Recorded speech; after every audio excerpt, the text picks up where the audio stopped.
What's up, everybody? This is Sukh Dev Jackson. I'm here with Azita and Wa, and we're a tribe of women that are deeply passionate about empowering other women. And we are teaching at Satnam Fest on April 11th in Joshua Tree, California, a all-day immersion called Woman as Healer. And we just felt really compelled. That's right, really compelled. She says she's doing that because she's all healing right now with her big belly of 5.5 months. Come on, baby, show them. Woo-hoo! Now that is all woman right there. She's gonna have some mega downloads for you. Watch out. So we've just been giggling for the last hour, but we just had to press record because we do have a lot of good stuff to share with you. And Woman as Healer is a workshop that will take place over a full 8-hour span. And then we've also got another workshop on Sunday in case you can't make the Wednesday immersion. So Wa is going to be facilitating this short, inspiring conversation about what are we sharing with you? What have we overcome in our own life that allows us to be here present with you today? Hi, everyone. So yeah, as we've sat here and, Sukh Dev and Azita and I have become soul sisters over our yogic lifetimes together. And we have so much in common with one another, but we also feel like we have so much in common with the world of women. And as women are being asked to rise and to show up in new ways and bigger ways and braver ways, I wanted to turn to these two, as they're both of my older sisters in many ways, to how they've overcome. Because one of the biggest things that I've always known and I've strived to become more of is a spiritual sacred activist. And activation can happen in many ways, right? It doesn't have to be with a picket and a protest. It can be in activating to help others in their lives in subtle ways, in profound ways, in big ways, in small ways. And oftentimes that takes a lot of courage to trust yourself that you have the abilities and you have the wisdom to actually share something. And as I've been, growing my own abilities to teach and to share and trying to go online more, it's triggering every insecurity I could ever have, ones I didn't even know existed, because I've taught for so long on a teacher's bench and I've never had an issue with that. I felt very confident, very comfortable, but now the idea of recording myself is terrifying. And I look to you both, and you both put yourselves out there in such beautiful and magnificent ways. And I see how women respond to you. And I guess my questions are, what are the things that have come up for you? What has been your blocker, your biggest fear? And how have you been able to overcome that to really share your purpose? Because I know many women would probably acclaim that the two of you are what awoke them to their own spirituality through the teachings. And so you are responsible in so many ways for so many people's, coming to their paths. And without you doing your work and overcoming your fears, they may still be wandering. So how do you encourage others to be able to kind of bypass those mental blocks and go forth with helping serve the world? Want me to take this? Yeah, go girl. I think first and foremost, I don't think we're ever done overcoming. Just as the same way as we're never done becoming, right? Don't they say change is to become and to constantly unbecome and become again? And I think that part of our having to heal, which is all about integration, which is all about what we're all trying to do here, then integration happens over a lifetime. And I think it's important to know that we're going to constantly, no matter how much work we've done, wake up to those demons. wake up to that resistance. And oftentimes, we've talked about how that fear and that resistance, I'm less concerned about the resistance out there, which yes, we'll experience, and more concerned about the resistance that exists between our two ears. And it's this idea of, I know for me as an abuse survivor, and as having lived through, like most of us women, sorry, if you're a woman today, you've moved through some form of abuse. It's in our path. It's how we've had to live. And I think with that, we've had to take on these messages of, I'm damaged, I'm not good enough, I'm not worthy, and recognizing our self-value. So no matter how much work I've done, I still come across that same mean girl. Before I press submit on a newsletter or a post, or sharing a vlog, it's always that mean girl that's like, who the hell do you think you are? What do you have to share?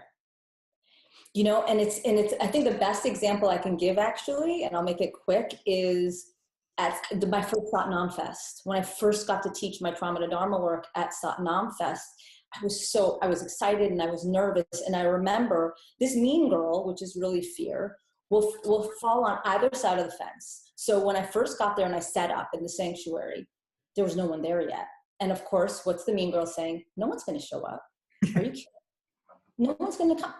What the hell do you have to share? Who the hell do you think you are? There's amazing teachers out there. Like, no one's going to show up. Get over yourself. And then as time went on, the room started to fill up, and it started to fill up, and it filled up, and it filled up. And then guess what she did? She now jumped onto the other side of the fence. It was like, do you have any idea what you're going to say to these people? Now they're all here, and you're just an imposter. So there's no escaping her, at least for me. And the thing that I've come to learn is that whenever we're on the brink of any kind of phenomenon, which is our growing into the next, iteration of ourselves, is that she's going to show up, and she's going to show up so loud. And the only reason she's doing that is because she's scared, and she wants to protect you, and she wants to keep you safe. And safe means keeping you small. But as we've come to know about the divine feminine, small doesn't work. We are anything but small. We are fierce. Mm-hmm. And so part of that is recognizing that voice as that tantruming little girl, and really learning to mother her and being like, I hear you. I know you're scared, but we got this. I got this. Just, I'll show you, but in a compassionate way. And so I've found that, honestly, she comes with me wherever I go. And it's knowing that when she's the loudest, that's when it's beyond important and significant for you to lean in and do it anyway. Yeah. So yeah, something about just hearing that other people go through it makes it so much easier. Hearing other women's stories of it makes you feel that you're not alone in it.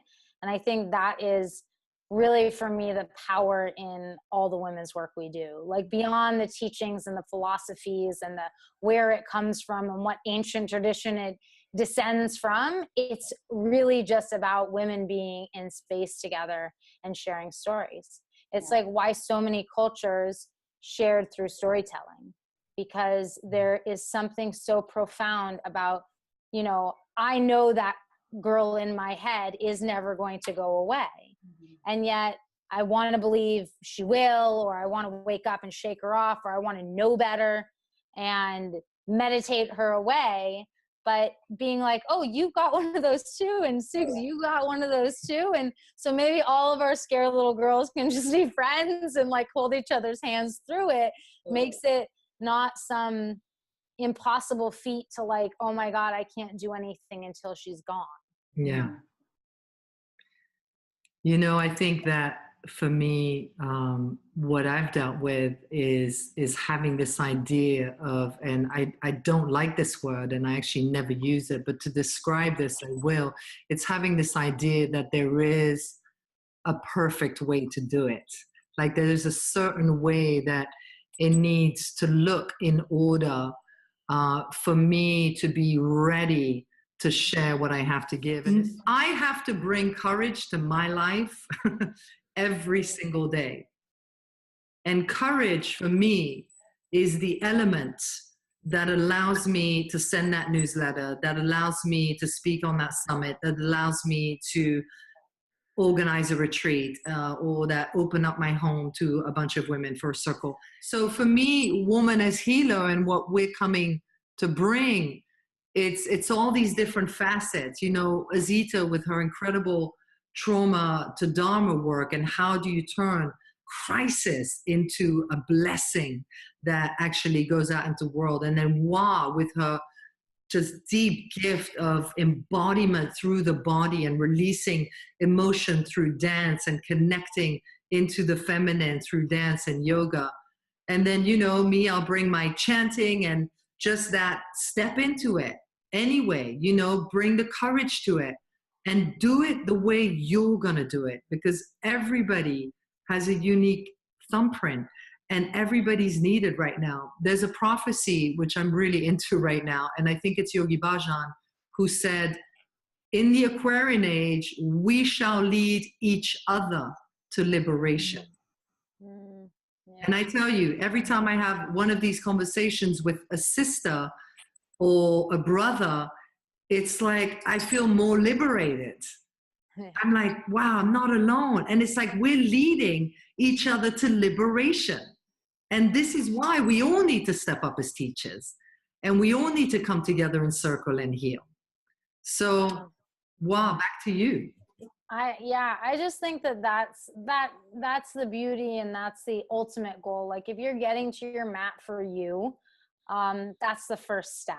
And so recognize it and honor it as the first step, but know that there's more steps. And the ultimate step is, how do you take what you learn, what you gain, the wisdom that comes through you, and share it with whoever's around you, whether it be your family or your community, or you become a teacher.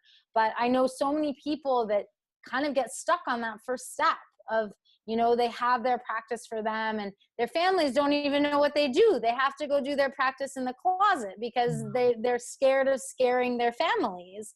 And as women are being asked to rise and women are being asked to lead, we have to inspire each other to get big and to get beyond that little girl in our own heads. Because without us, like Yogi Bhajan again said, when woman heals, the world will heal. And that's the inspiration for our title, Woman is Healer. Let's heal ourselves so that we can heal the world, not just so that we can rest in peace. That's right. That's right. And so much, I think there's so much going on. We've spoken a lot about the sacred activism piece and everything that's going on right now, you know, even in the spiritual world, as far as like inclusion and diversity. There's just so much that's up for all of us right now. And these conversations are really important. And I think that when women come together, there's a lot that gets revealed. And yeah, there's this piece about, they talk about how there's so much wisdom in our wounding, and so much of what Kundalini has offered each of us has been access into that portal of wisdom that we only can get by having the courage to lean into what hurts, right? Recognizing that what hurts us heals us. And yet when we find that wisdom isn't for us to hold on to. Right. I mean, once we've hit that threshold, we have a responsibility. Yeah. To be healed and constantly healed again and again is a privilege. And so with that comes the responsibility of recognizing this isn't about me. Yeah.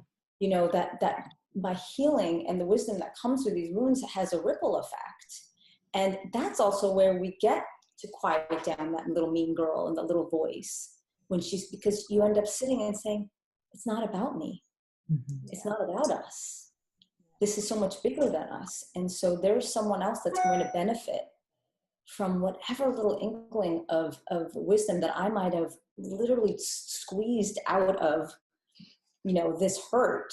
And so with that comes the essence of being a woman, of being a connector, a collaborator, being so other focused, being someone that constantly births and rebirths. And so that's the big piece in why we come and sit on our mats and why we heal ourselves, because our act of healing is the greatest act of dharma. So when we stand up and, you know, open up to share what wisdom we've gained. Yeah. The Dalai Lama said something recently. He was being interviewed, and he said, you know, I'm a Buddhist and I have daily prayer as part of my life and my ritual every morning. He said, but you know, everyone for so many centuries has been just praying to God, fix our problems, but God didn't create our problems. We created them, so we have to fix them. And he, a man of, you know, who represents the epitome of peace and compassion, is turning to the people and saying, okay, enough is enough. Like, you can't just close your eyes and pray. You have to become active in this conversation and in this planet Earth and in this humanity that is on the brinks of a lot of, you know, really hard stuff. And we all want to go in our little bubbles and our little, you know, meditation cocoons and just say, oh, please, God, fix it. But we got to open our eyes and look in the mirror and say, oh, please, God, fix it. And so I'm so excited to be with you girls in Joshua Tree, and I am honored, and just know that between the three of us, is that a word? Yes. That's good. That works. Between the three of us and everyone who shows up, we're gonna rock some soil and shake some stuff and blossom into all of our gifts and what we can bring back into our worlds and our communities. Agreed. Yeah. Vital. So join us, Satnam Fest, April 11th. You can register at satnamfest.com. And we'll also it's going to be a party. You know, it's going to be deep work, but you know, Wa's there with the playlist. The best fest in the West. She's going to be rocking it. We're going to be chanting and healing together. And I'm just so looking forward. Satnam Fest is always such a joy for all of us. And then we've got our Sunday workshop too, to close the festival, actually, if you can't make the immersion on Wednesday. But we're all teaching throughout. Come. Yeah, and we're all teaching throughout the festival too. Exactly. So really, just come Wednesday to Sunday. You won't regret it. You'll have plenty of opportunity to get sick of us. Just come back. Fantastic. So we love you. We'll see you soon. Be well. Sanam. Sanam.